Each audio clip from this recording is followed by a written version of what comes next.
This crypto cycle should have been the biggest one ever. Large cap cryptos like BTC, ETH, and XRP hit new all-time highs, and narratives like tokenization took off.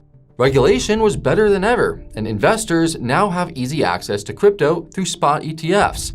But despite everything seemingly going right for the industry, it looks like the buyers never showed up in size. So today, we're holding up a mirror to crypto, asking why the hypes felt so muted and tackling the question on everyone's mind: where are all the investors? My name's Lewis, and let's dive in.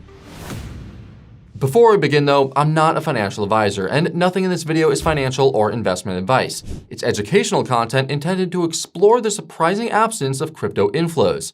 If that sounds good, then punch that like button and let's get into it.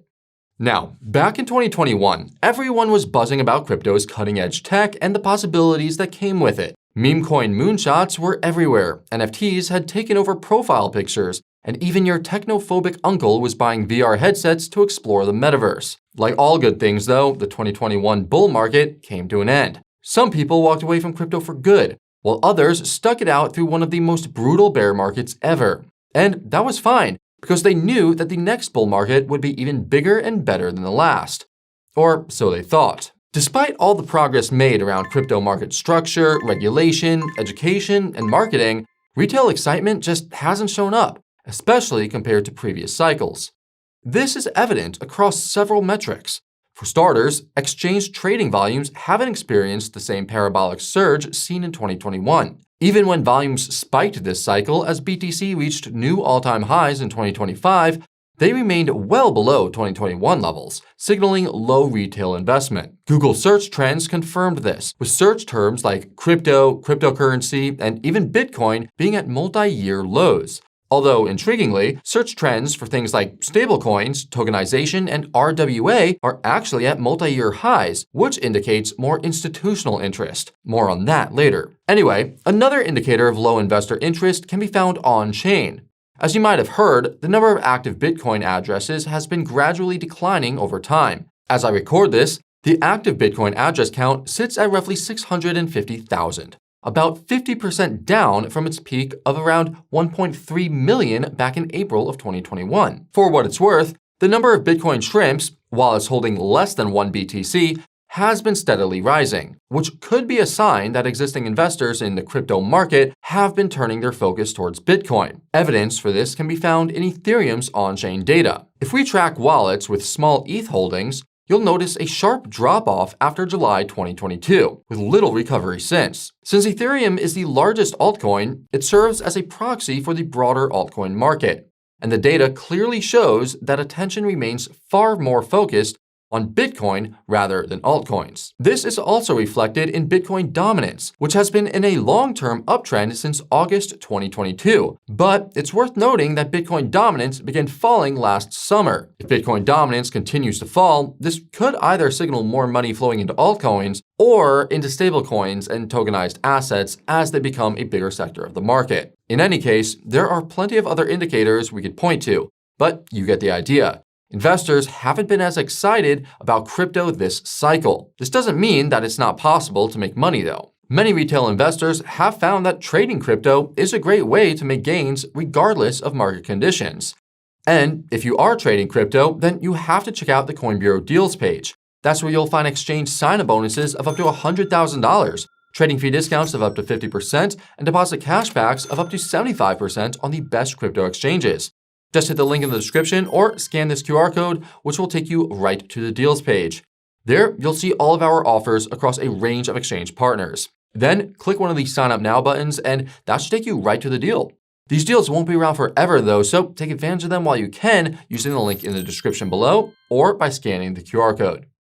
So, where have all of the investors gone? Or more accurately, why haven't we seen the same euphoric rush of retail investors FOMOing into the latest shiny thing? Was it something we said? Was it something we did? Was Harry Potter Obama Sonic 1 Inu just one step too far? I mean, maybe, but that's not really the problem here. For many, the reason they're keeping their distance from crypto this cycle is simple. They still have PTSD from the 2022 crash. I am, of course, talking about the collapse of FTX. which rocked the entire market and triggered a cascade of major crypto companies going under in its wake. The FTX collapse remains one of the most catastrophic failures in crypto history, leaving long-lasting damage across the industry. Beyond the billions lost, it left a stain on crypto's reputation, a stain we're still trying to erase. Retail investors who lived through it remember the fallout all too well, while those who didn't have likely heard enough to stay away. Some may never return. Thanks a lot, Sam. But to be fair, we can't blame everything on SBF. It's easy to forget that many retail investors had already left by the summer of 2022 due to the collapse of Terra's UST stablecoin, which ultimately led to the collapse of other large players in the crypto industry, such as Celsius, and set the stage for FTX's own collapse. If the collapse of entities like Terra, Celsius, and FTX were the factors that pushed investors away from crypto, then the rally in stocks, especially tech and AI-focused ones, and commodities like gold and silver, were the factors that pushed investors towards other assets. And honestly, who could blame them? The trend is your friend, as they say. And many investors have decided to follow the strong trend of AI and gold rather than wait for crypto. Now, one of the biggest reasons this cycle feels so different is because of something we touched on earlier. A lot of capital is coming into crypto through ETFs. Basically, ETFs give traditional investors a way to gain indirect crypto exposure in a simpler, more regulated way. But here's where things get interesting. According to a CoinShares report from Q1 last year, just 23% of US ETF shares were held by institutions. Logically, this means that the rest were held by retail investors like you and me. This is significant because it shows more people are taking advantage of the simplicity and regulatory certainty that ETFs offer. In other words, retail investors are still here. They're just investing differently than before. On top of that, on-chain data shows crypto-native whales buying even as retail investors sell. For context, some analysts argue that tracking whales is more important than tracking retail because a single whale can shift the entire market. This is significant because when whales scoop up crypto that retail has dumped, it's the retail investors who get left behind when the markets eventually rallies. This trend has been happening for some time, but there has been a huge divergence since mid-December. This could simply be because retail investors were selling their crypto getting ready for the holidays, giving whales a chance to scoop it up.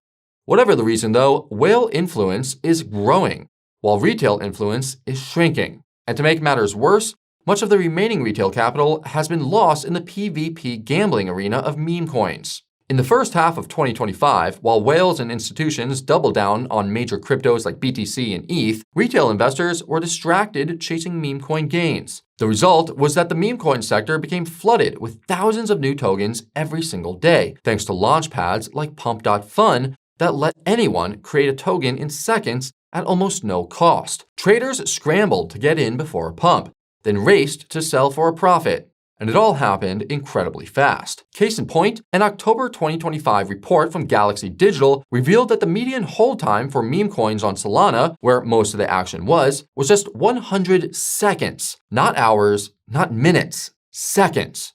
Eventually, fatigue set in. Investors grew tired of the pump and dumps, the bots, the snipers, and the mental strain of watching charts constantly. This was made worse by crypto's largest ever liquidation event on October 10th, which sent risk appetites plummeting. That's because the event exposed flaws in small cap altcoin liquidity and the dangers of leveraged positions. Intriguingly though, memecoin mania might be making a comeback. Recent data shows an uptick in social media activity around meme coins since the start of 2026. At the same time, the total crypto market cap has risen, suggesting investors may be regaining an appetite for risk. Now, if there's one thing that we can agree on, it's that the lack of new retail investors is why this bull market has felt so, well, boring. The speculative frenzy that once drew new investors has been replaced by muted, institution-led flows that move prices without real excitement. What once felt like a cultural shift now feels more like a professional balance sheet adjustment. Sure, it could still be profitable, but the euphoria of past crypto bull runs just isn't there. In the previous bull markets, the same pattern would play out. BTC would hit new all-time highs, pushing the fear and greed index into greed territory and putting Bitcoin on the radar for investors everywhere, both inside and outside of crypto. As crypto made mainstream headlines, investors would FOMO in, chasing higher returns in altcoins, often causing newer retail investors to ape in right at the top. However, this pattern hasn't played out in this bull market. Retail capital has been weaker, fragmented, and more focused on high-risk bets like meme coins or short-term narratives. While attention on these areas can be bullish for the cryptos within them, it doesn't create the upward pressure needed for the broader crypto market, nor does it generate the FOMO of past cycles. The real underlying winners of this cycle have actually been layer 1s, utility-driven projects, and most notably, tokenized real-world assets, or RWAs. As you'll probably know, Wall Street and other institutions are racing to put assets on-chain, unlocking new opportunities that could earn them some serious bank. The biggest winner here was stablecoins, the most widely used type of RWA. For context, stablecoins are tokenized dollars, mainly backed by short-term US Treasuries. 2025 was monumental for their growth, thanks to regulations like the EU's MiCA bill and the US Genius Act, pushing the stablecoin market cap up nearly 50% in just 1 year. But it wasn't just regulation. Stablecoins also became an integral part of fintech payment rails like Stripe, PayPal, and more. Taken together, this allowed the stablecoin market to reach more than $300 billion by December. To be clear, this is huge. The growth of the RWA sector, stablecoins or otherwise, is a clear sign that crypto is on track for mainstream adoption. That said, it's not exactly thrilling for retail investors. Stablecoins aren't exactly going to pump anyone's bags. And let's be honest, are people really going to lose their minds over a tokenized government treasury? Probably not. All right, folks, so far we've faced some uncomfortable truths and done some hard self-reflection. Admittedly, it's starting to feel a bit doom and gloom, but there is still plenty to be excited about. So let's flip the script and tackle the question on everyone's mind. Will retail hype ever return? Well, the good news is that yes, it will. While things might feel a bit meh right now, retail investors are bound to come back for one simple reason, and that's greed. Human greed has no limits, and it's also one of the biggest drivers of market activity. As crypto prices reach key psychological levels, this will grab the attention of the masses, prompting many investors to ape back into crypto. These key levels could be BTC reclaiming 100K, or even hitting new all-time highs of, say, 130,000. Or it could be Ethereum breaking above 5K, or the total crypto market cap climbing back over 4 trillion.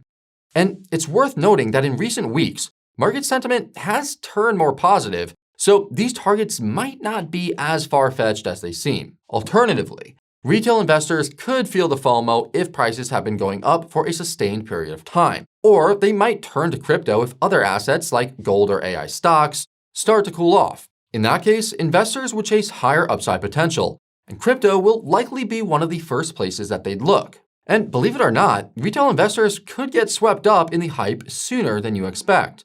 As we touched on earlier, the meme coin space is showing some signs of revival. After dropping 65% in 2025, meme coins are resurfacing on social media, and some tokens are seeing massive gains again. This potentially signals a renewed risk appetite among retail investors, potentially sparking the same contagion effect that drew in new market participants last cycle. And in the longer term, another factor that will seriously attract new retail investors is if the next US presidency is also pro-crypto. Hypothetically, if the Democrats win the midterm elections and don't reverse the regulatory progress made so far, this would reassure skeptical retail investors that crypto isn't a partisan issue.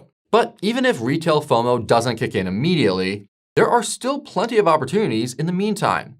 As Bitcoin has become more institutionalized, the market has grown less volatile. On the surface, that might sound boring, but it actually has some benefits. That's because institutional capital has been lapping up Bitcoin while everyone else has been selling, making it a powerful buffer against retail panic selling. This is great news for both traders and investors. For investors, it makes hodling a more viable strategy, since BTC is likely to rise over the long term. For traders, the added stability makes BTC's price action more predictable, making it easier to plan and execute profitable trading strategies. The point is, this lack of retail interest is likely temporary. Eventually, people will be scrambling to chase the next pump that could bring life-changing gains. And the best news is that you're already better positioned, simply because you're still here. So while things might feel a little gray now, the future still looks bright. Okay, folks, that's quite enough from me. Now we want to hear from you. Are your friends still talking about crypto, or are you the only one left? Let us know in the comments below. If you want to learn more about the rotation from gold into Bitcoin, then check out that video right over here. And if you're wondering what are the top trends to watch in 2026, then check out this video right over here. Thank you all so much for watching, and I'll see you again very soon. It's Lewis, signing off.